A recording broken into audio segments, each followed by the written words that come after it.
Hi, we're going to be looking at my OTA resource binder that I'll be bringing to fieldwork with me and some of my additional resources that I've included in it. I do have a lot of additional resources that I've included just in a digital file format of this because it's much easier for me to hop on a tablet or phone or whatever and search for a name rather than carry around a giant binder and search for a tab. But I also have the binder version if I need that. So let's see. These are two of my extra resources that have actually come in a lot of handy. This is kind of like my occupational therapy cheat sheet for all kinds of things. We have areas of occupation, pretty much just like an OTPF, but like in a small accordion format that's laminated.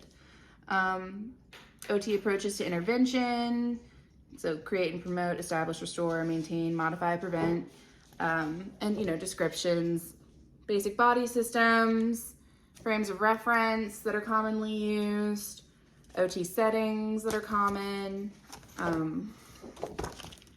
Here we have a lot of information about the musculoskeletal system, in particular muscle origins, insertions, and actions, right there. Manual muscle testing, grading, norms, average range of motion, and actually have it illustrated. That's nice. Different splint types, common questions, from everything from amputation, Ehlers-Danlos syndrome, osteoporosis, common questions related to those things.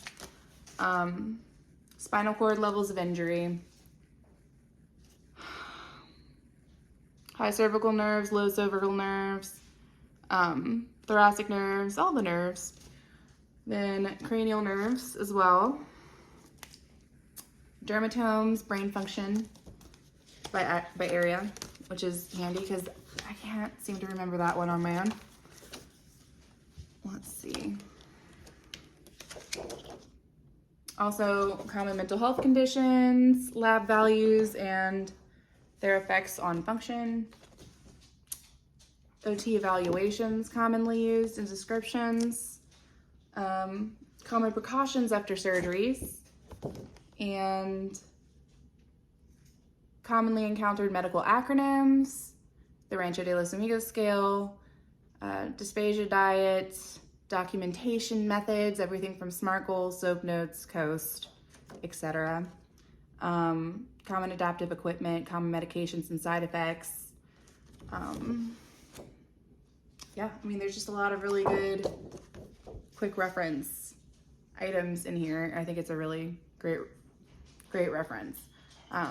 Even pediatrics with developmental milestones here, and common developmental psychology milestones as well. So, I also have this handy dandy hand cheat sheet. That's the same format for the anatomy of the hand.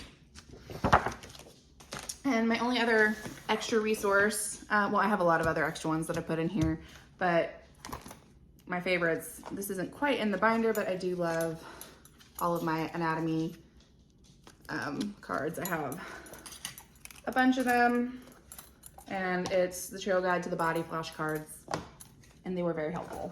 I think it's the only reason that I passed anatomy, actually. All right, so let's do the rest of the binder now, because we have to tilt you down. All right.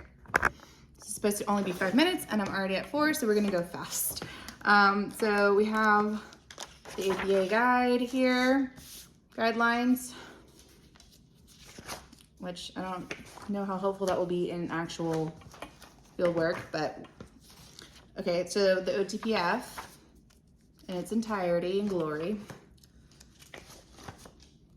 And then we have the ADITS communication. We have the AOTA occupational profile, template and example.